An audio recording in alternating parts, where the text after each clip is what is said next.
You're listening to the Bowhunterplanet podcast, your gateway to the wonderful world of archery and bow hunting. The Bowhunterplanet podcast would like to thank our outdoor partners for their support. It's because of these companies we can keep this show educating, entertaining, and growing the archery heritage. Please check out these partners' links in the description of this podcast. Now, your hosts, Tim and Dave. Enjoy the show.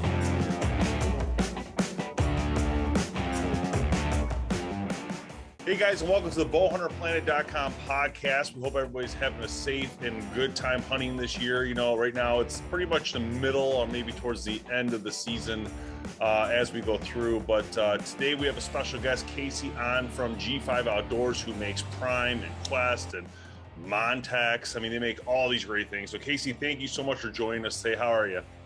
Oh, I'm doing fantastic. Just started snowing here in Michigan, so deer starting to move and we're all getting excited. We got done with the bow launch, so we all have a little bit of time to head out to the woods now, so we're all very excited. Yeah, I bet, man.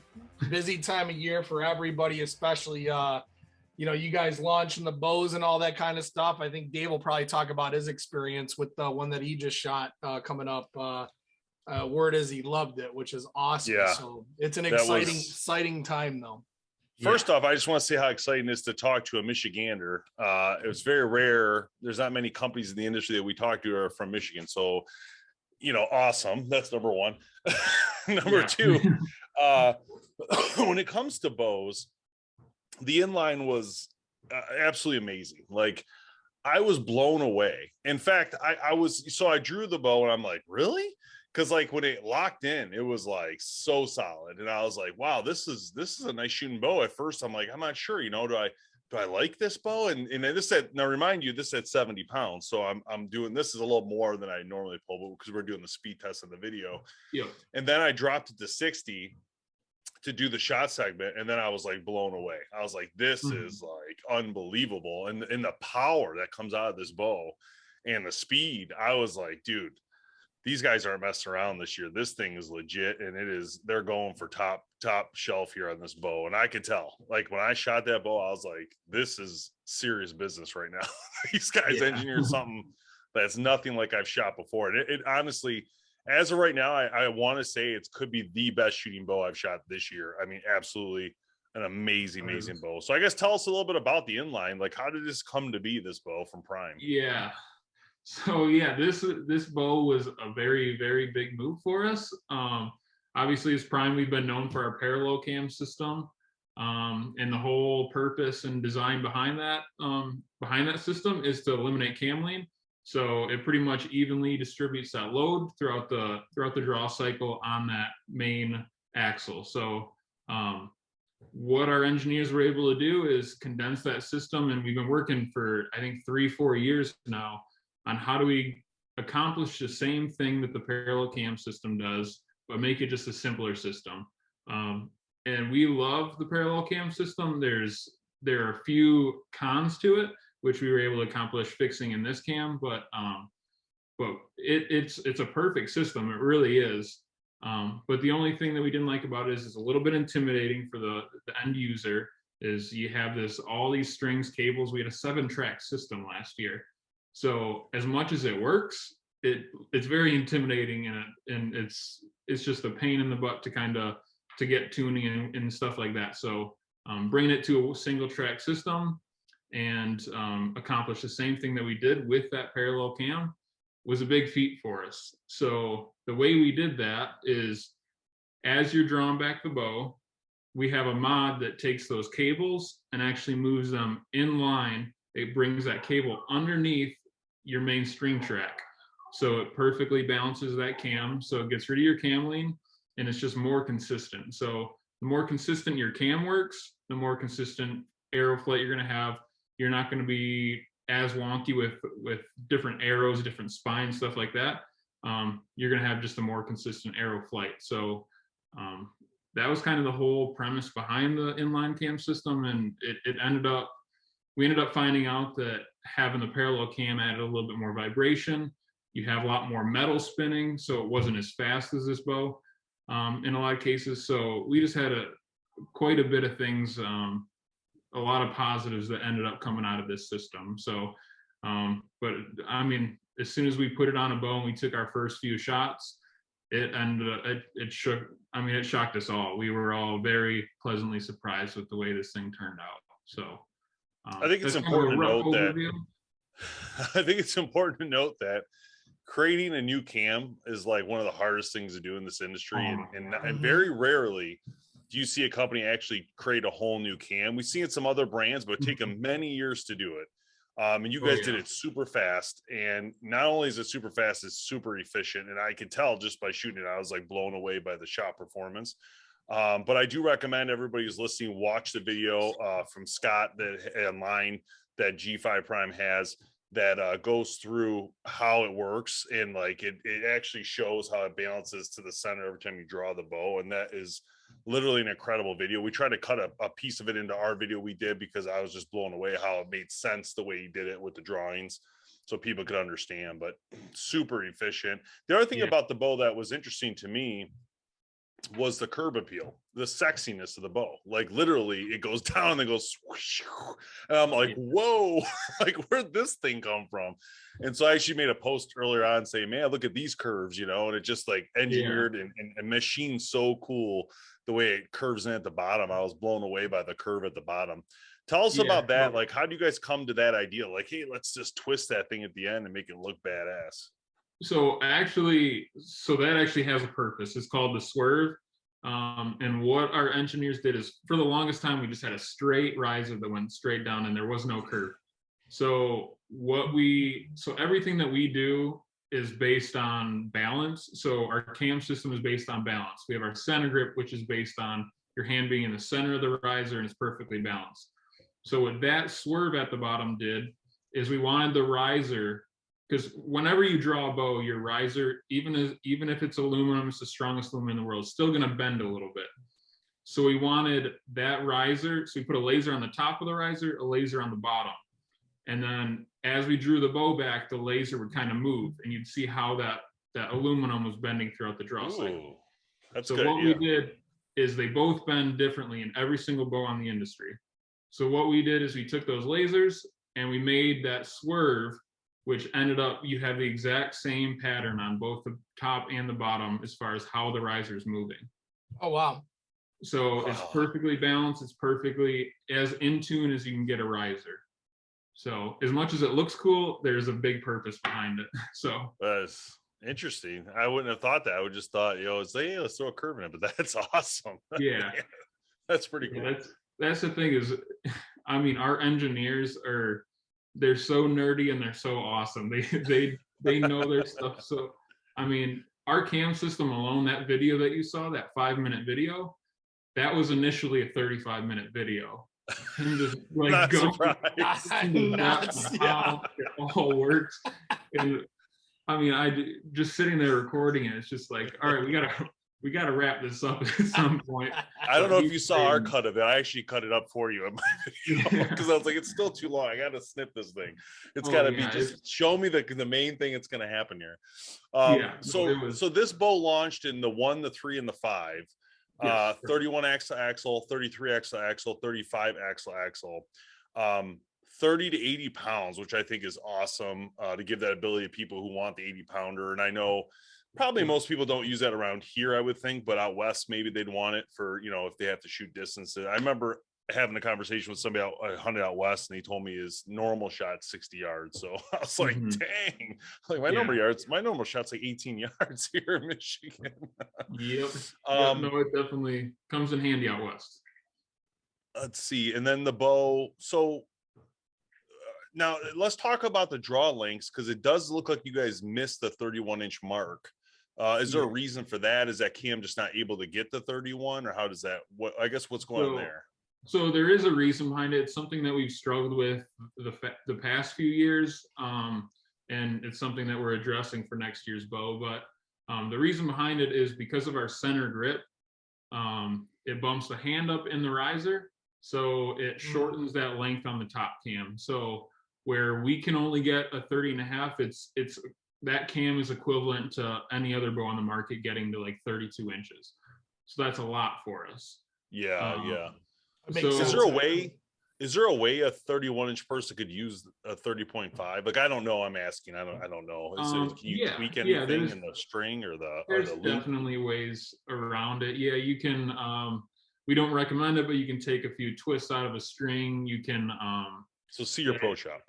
Yeah, Might be some possible. Don't tinker around with it. But yeah, you don't tinker. There are ways to get a little bit more out of it. I wouldn't say you're going to get to 31, but you can back it out a 1/4 inch and kind of tweak a little bit more out of it. Let's talk about the Nano Grip. This is something I've never seen before. It's the first time I actually held it in my hand. I really liked it a lot. I love the idea of this grip, completely encasing in almost in 2 pieces the riser, so that you actually don't have to touch metal. This is one thing I haven't seen yet. When I saw yours, I was blown away, because this actually fixed the issue I've seen with other manufacturers, that they have, the front is always metal and you're always going to touch some sort of metal, and you guys kind of got rid of that by adding the front piece. So I guess tell us a little bit about that, like how that thing came about. Yeah, so it's actually it's just a plastic overmold is what the black part of it is, but the real technology in it is the thing that's between it. So between the riser and that overmold grip. So there's a piece of white foam. It's called Aerogel. It was actually developed by NASA, and they use them in their spacesuits and a lot of just the whole spaceship in general. But what it does is it's 98% air, I believe. So it doesn't take any heat, any coldness. So having that layer in between our grip and our riser just eliminates all your cold riser going to that grip. So, because naturally a plastic overmolded grip is still going to take up some of the cold from the riser. So to have a barrier in between that cold riser and your grip is really where the technology shows. So it's going to feel just like carbon. It really is. So you're not going to feel any coldness at all in the wintertime, which obviously, like I said, it just started snowing the other day. So that thing's going to really come in handy. You guys got a lot going on with this one. I love it, man. I'm scrolling through the colors as well, and I got to tell you, there's some good looking patterns on here. Yeah, there's a few new things. So we've my favorite is that Morel scar. I wish I could show more pictures to you, but it's in person, that bow is the best looking bow I think we've made. So that pattern started out in our Quest line on our kids' bow, and we had like a blue bow with these scars down it, these black marks that streaked down it. And we had a blue version, and I believe we had, I think it was just a blue version. And then this year we came out with a new color, and we ended up just putting it on like the Morel just to see what it looked like. And it ended up looking so good. We brought it to a meeting with our sales reps, and they were like, you got to have this on Prime. And we made our first one with Prime, and that color just stuck. We were all just, it looks awesome. And it goes with every camo, and it just blends in so well. So it does. It almost looks like one of those retro camos you see, but it's pretty stellar, man. I'm not going to lie. Yeah. It's really cool looking. Yeah, no, it's a pretty sweet color. Yeah, and it'll go with like your Mossy Oak Bottomland and your Realtree Original and all that kind of stuff. It'll fit perfect with those. Awesome. What else is new in that color world? Because there's a couple of them, right? Yeah, we have a new tan. We've kind of struggled in the past picking the perfect tan. We've had one that we thought was going to be money, and then we had our little sample come in. It was perfect, and it was a little bit too light. And then the following year, we went a little bit too dark. And I think this year is the first year we've kind of hit it right on the head. So we're going to have that tan here for quite a while. And then let's see what other color. We added a prism, which is a target color. And it's very flashy. It's kind of like those old bass boat color. You know how it's kind of dark the second the light hits it, though, it's going to flash all those colors to you. So yep. We're thinking the target guys. We actually have one of our dealers in Georgia who ordered that bow and that prism with white limbs, and he's already killed like 2 hogs and a deer with it.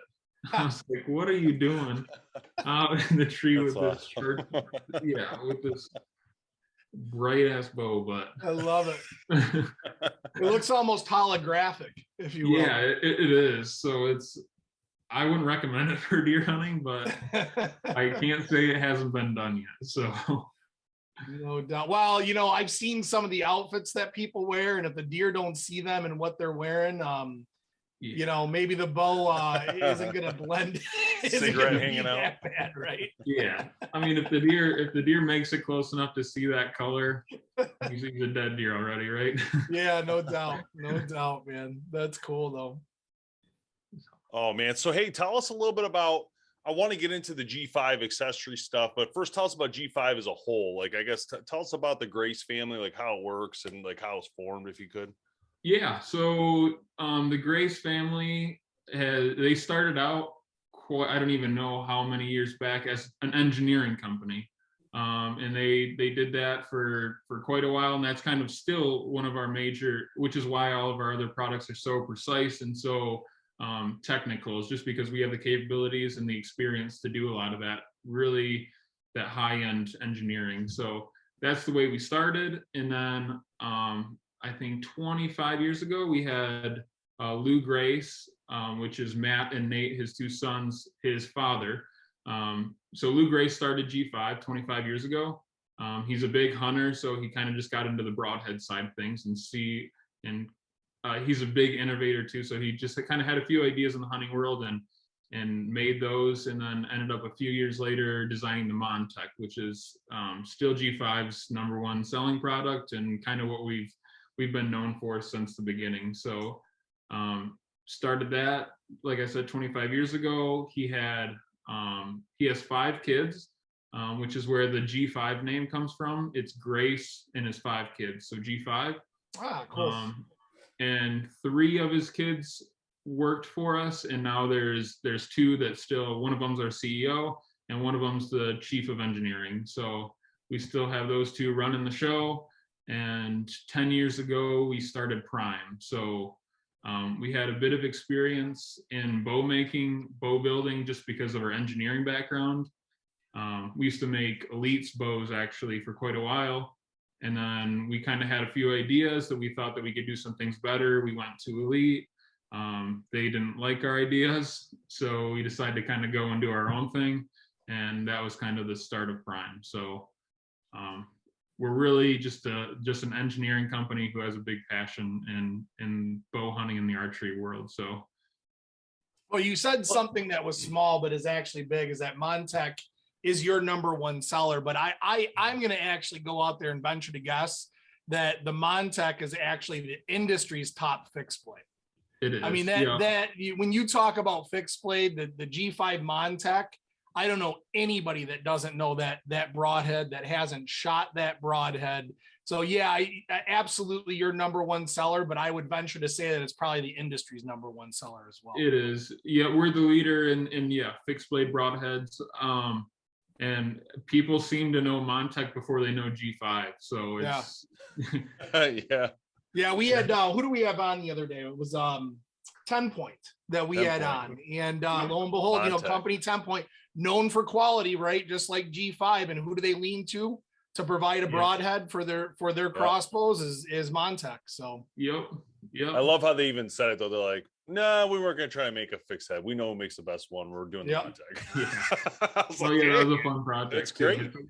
Yeah, it's a cool broadhead too. So a little bit different from what we push out to the general public on our side. So it's a unique color. So I actually found cool. the video while we were talking. I found the plant tour we did at G5 years ago.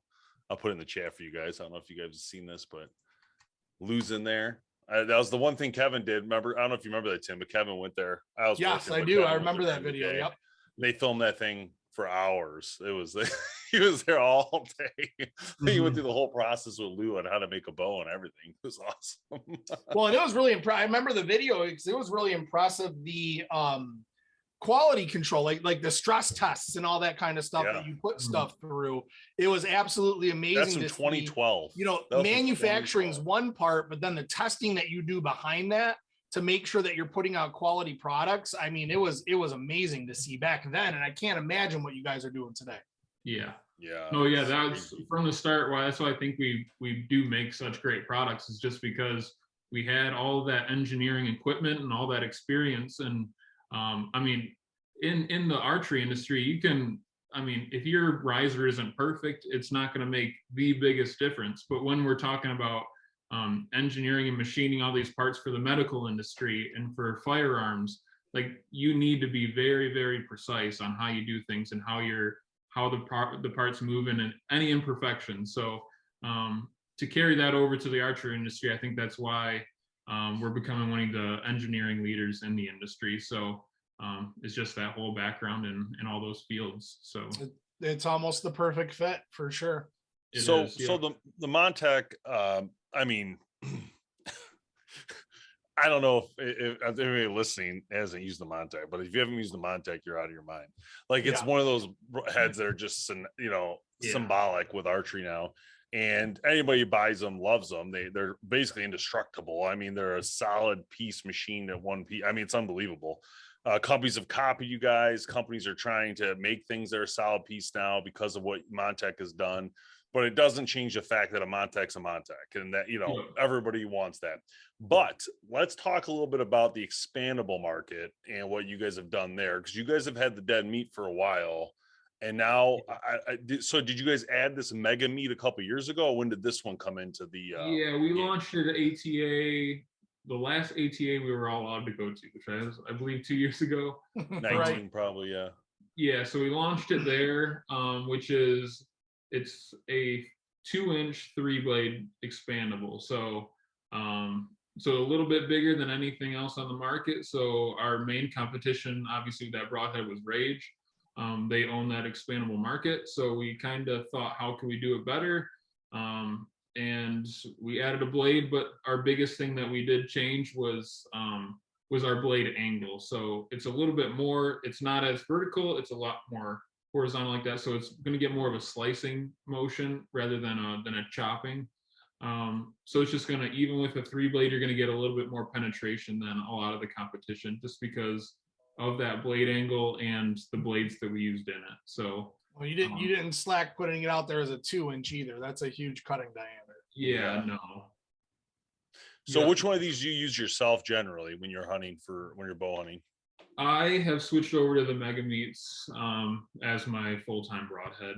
I had super good luck with the dead meats, but the things that I've seen that Mega Meat do, I won't use another broadhead for quite a while. So I run our G5 social media as well, and the pictures that I get sent in are not appropriate for social media. It is pretty total brutal and destruction. disgusting. And as much as there are people out there that really want to see it, it's not good stuff. So you get a picture and like there's a hole in the deer that big.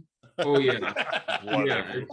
yeah, organs hanging out, and oh my gosh. Yeah, I mean, but the thing is that's like as ethical as you can do it. Like the quicker that animal it passes away, the better that broadhead does. But it's the whole point, right? Yeah, you don't want to see that on social media all the time. So it's interesting. I'm just reading through it here, is that on the Mega Meat, the blades are actually replaceable. Yes. Yep. Which I mean, you don't get that all the time with mechanical blades. No, you don't. A lot of the systems, the way our broadhead works is it's actually like a rear deploying broadhead. So those blades actually slide down the ferrule. So our ferrule is a 2-piece ferrule, so you can actually unscrew it and you can slide those blades right out. Slide them back on, and you can even replace the collar on them. So you can use that same ferrule for as long as you want. So it's really the blades and the collars that you're going to need replacing, and the rest of it's good to go. So what's the mechanism that actually releases the blades? Is it the pressure on the blade itself when it hits the animal? Yeah. So the blade is held in there by a clip. So or not a clip, I should say. It's a collar system that's kind of like it's 2 little things like that come out, and the blade sits in it and it clamps around it. Got it. But it's all plastic, and it's measured so that we have a crossbow version and a standard bow, and it's all just about kinetic energy and how much it's going to take to open that blade. So coming out of a crossbow, they're going to be a lot quicker, so it's going to take a little bit more energy to break that blade out of the collar. For sure. Now, is that rated up to a certain speed, the crossbow one? I don't believe so. I think we've shot it out of everything. I don't know for sure, but I believe we shot it out of the new Raven. Awesome. Yeah, that's kind of what I was leaning towards, is we're seeing speeds of upwards of 500 feet per second now, right? Which is almost ridiculous. So if you shot it out of a Raven and successfully, I can think you can claim that you shot it out of everything. Yeah, we have. So, but I've heard rumors of stuff coming out this year that I don't know if that rocket's going to hold up to that's going to be a fixed blade crossbow. So those things they're just getting faster and faster and faster. So that they are. Yeah, it's crazy.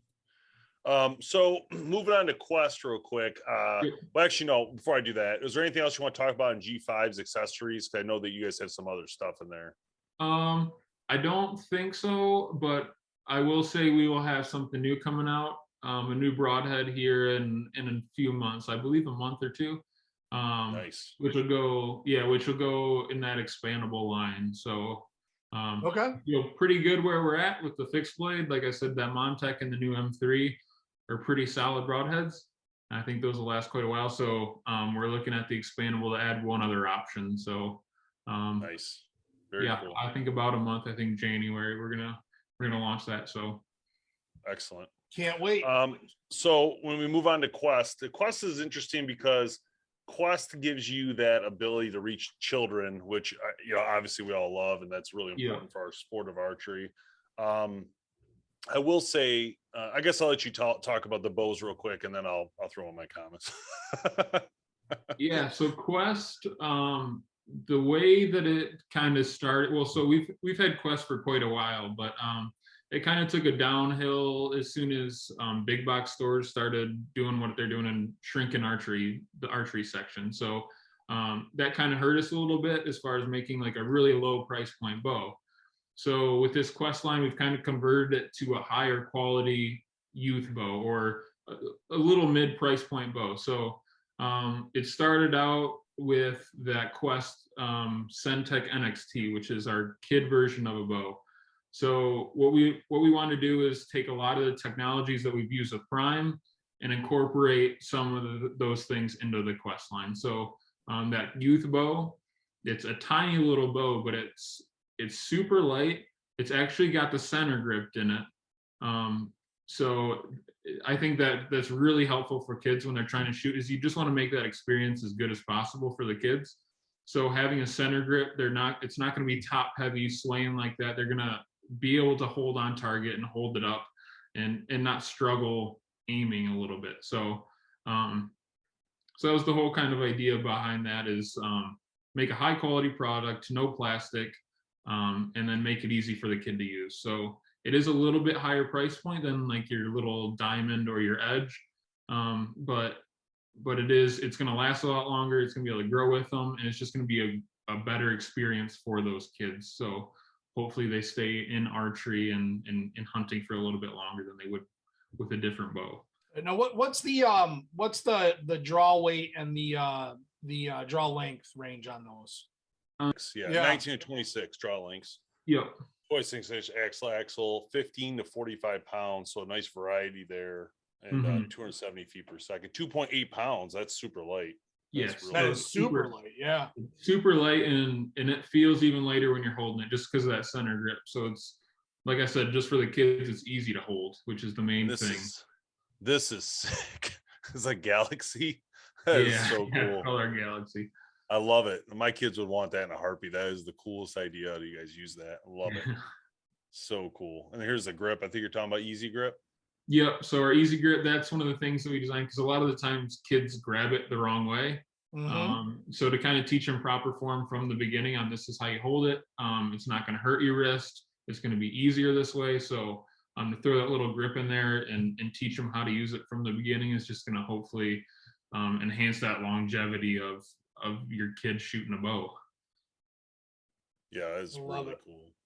And what's and around it really the kind of just it forces their hand open into the proper position, really. Yeah. Right? So you can't grip it sideways like a lot of kids do, and it forces you to put the pressure on the right spot on your hand from the beginning. Yeah. And kind of that right angle. So Yeah, you just don't want them death gripping the bow right off the bat. So Yeah, that's a great idea. I mean, that's you got to start off with the right form.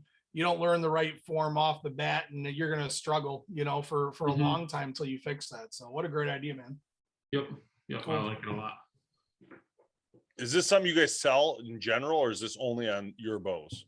That's only on the Quest line, and they actually come with the bow. So we don't sell them the bow. It'll come with it. Nice. There's the Scar, but in blue. Yeah. Better look at it right there. Yep. And then, so then the adult bow. So you guys have one adult bow?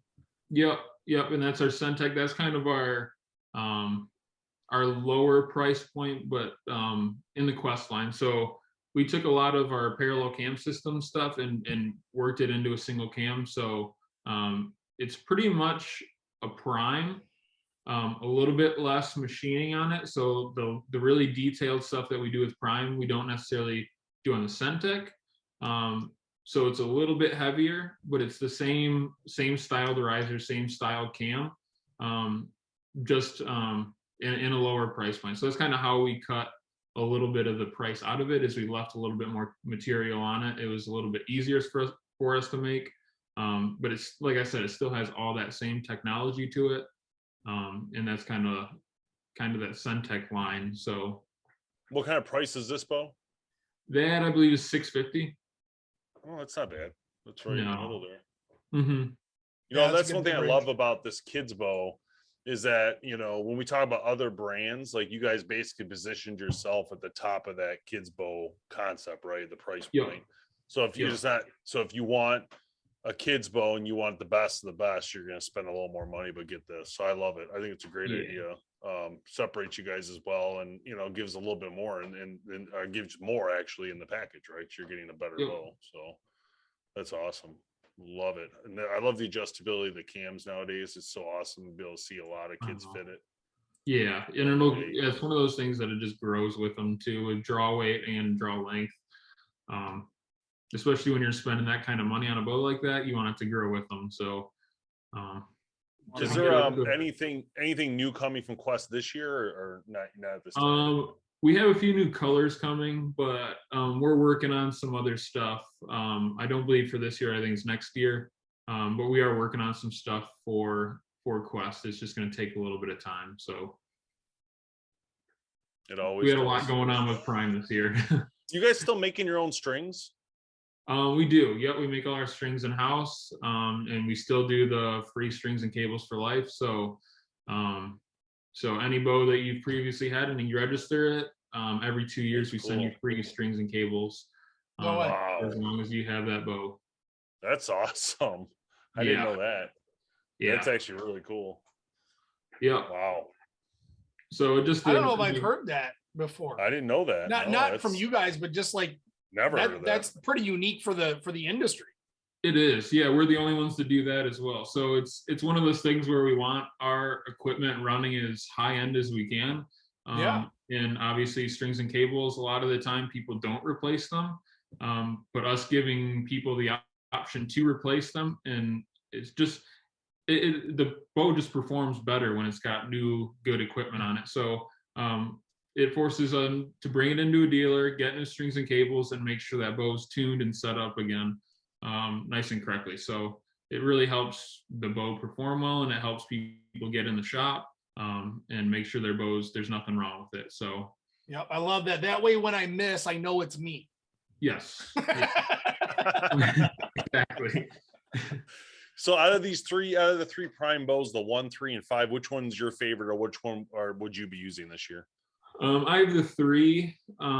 It's a nice in between. There are a lot of situations where I want a shorter bow. There are a lot of situations where I want a longer bow. But the 33, even like with the last year, we had the 34 and the 32.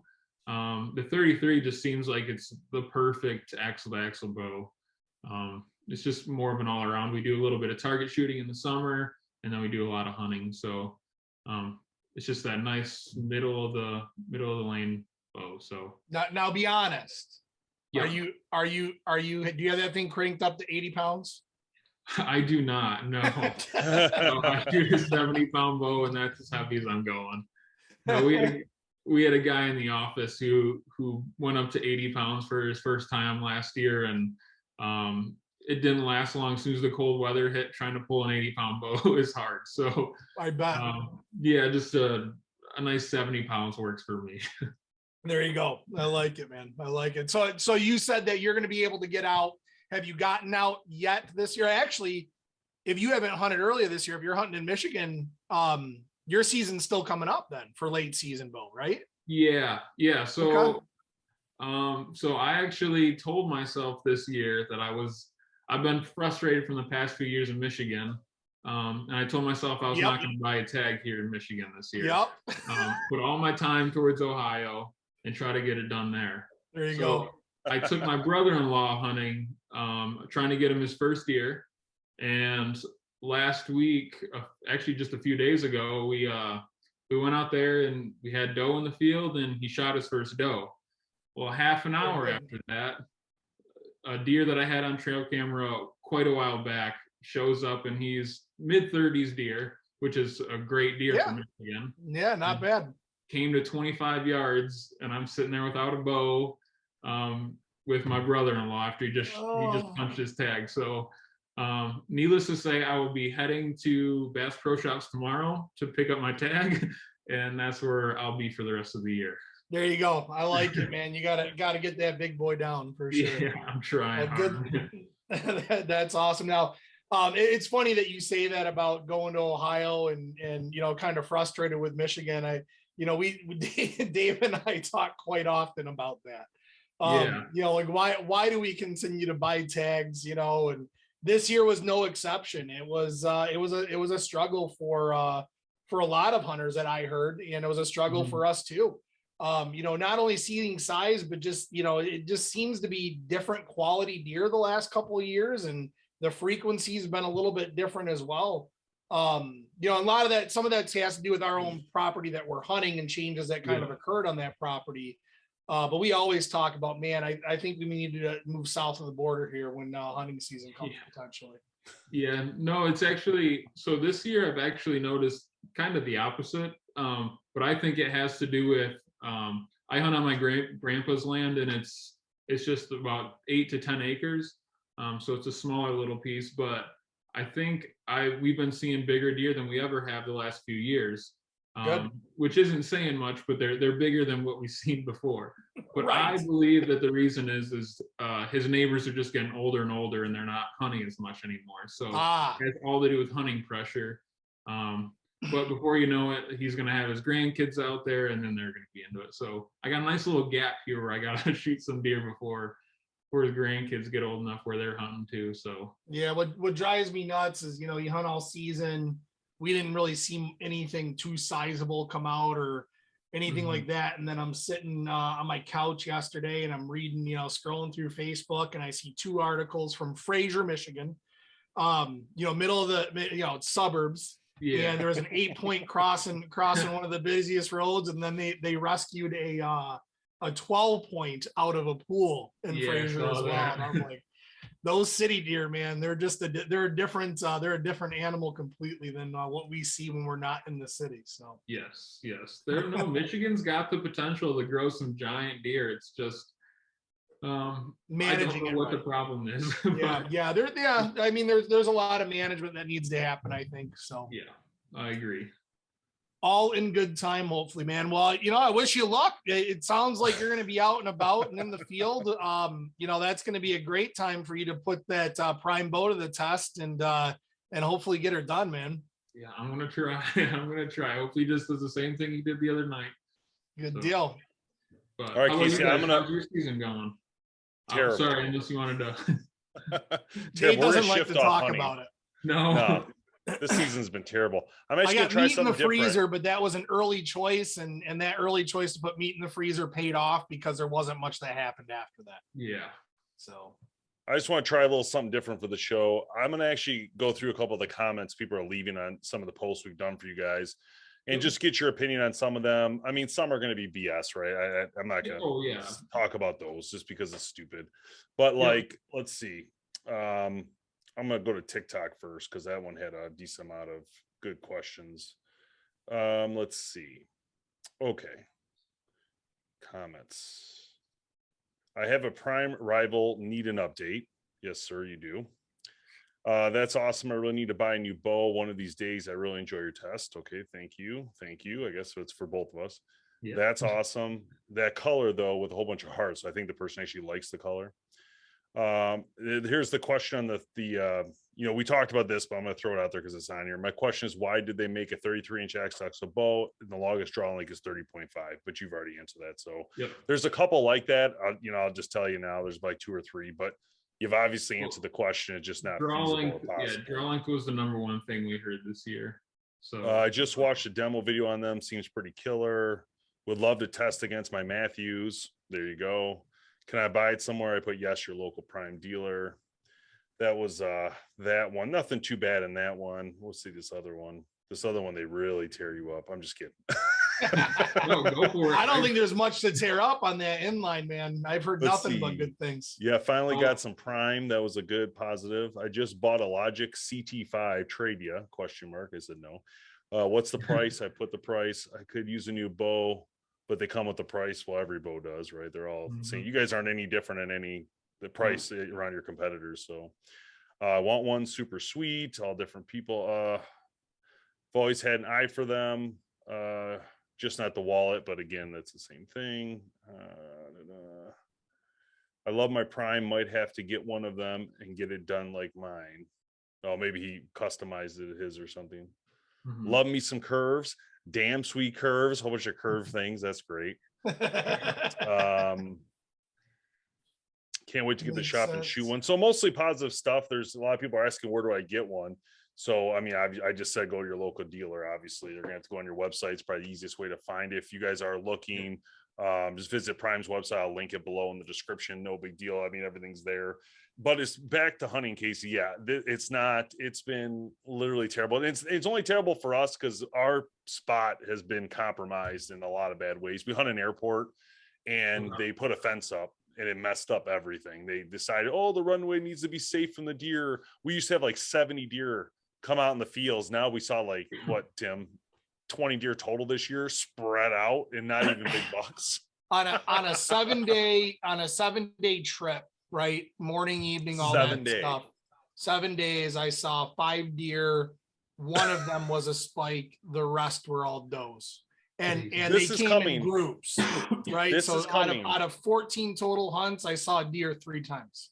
And this is on a property that for the last 3 years, we've seen 150-inch plus deer, 2 or 3 of them on this property in the past 3 to 4 years. We've seen it every year. We go out early, start scoping across the runway in the field all the way to the edge, and there'll always be a monster. It looked like an elk come out and start, chasing doe. I mean, it's crazy.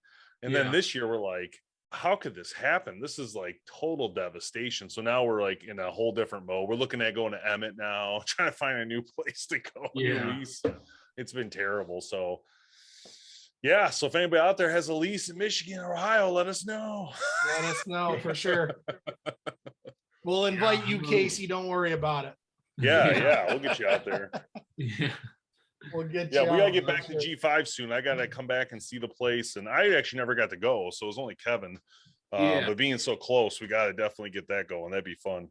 No, absolutely. I know you guys were looking at visiting. Obviously, right now we have some COVID problems at work. Yeah, sure. There's some. Yeah, it's going back around Michigan, so we're kind of. Are you going in or you working mobile? Yeah, we're still going in. It's the front office is fine. A lot of the people there are still healthy, but it's back in production that it's starting to go around quite a bit. So just kind of letting it work itself out there, and we'll hope to be back. How's it going with demand right now? Demand is for like the new bows you're talking. Yeah, just trying to keep up. I mean, you guys able to keep up? Is it being hard to keep up or? Yeah, no, it's been pretty good. We started making bows pretty earlier than the last few years. So it's been really good. We've been able to keep up with demand.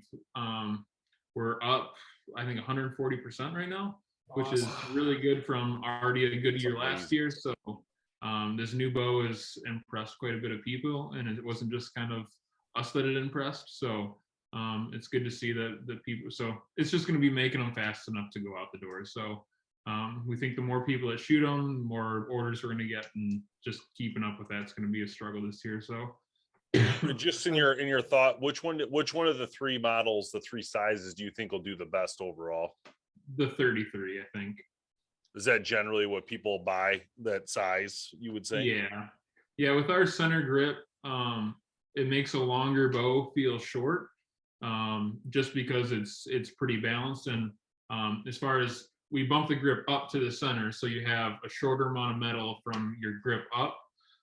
So our 33 feels a lot like a Matthews or Hoyt at 29 inches, 29, 30 inches. So it feels like a smaller bow, but you get all the advantages of having a longer axle to axle. So that's kind of the advantages of a 33 and where a lot of people tend to lean towards. Awesome, Now, man. Well, I can't wait to see your continued success in that. So Yeah. I just wanted to say real quick, I just want to throw this out there.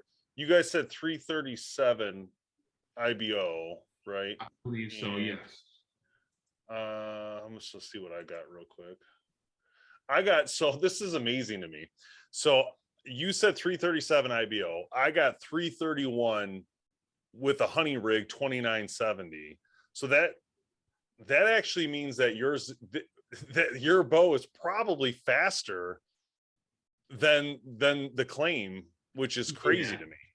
Yeah. So this doesn't happen very often. I'm just going to tell you, we've been doing the show for 12 years and I've never been this close to a speed with the hunting setup. That's incredible. So IBO speeds are really weird in the hunting industry, and just the way people, because there isn't a company out there that hits their IBO speed.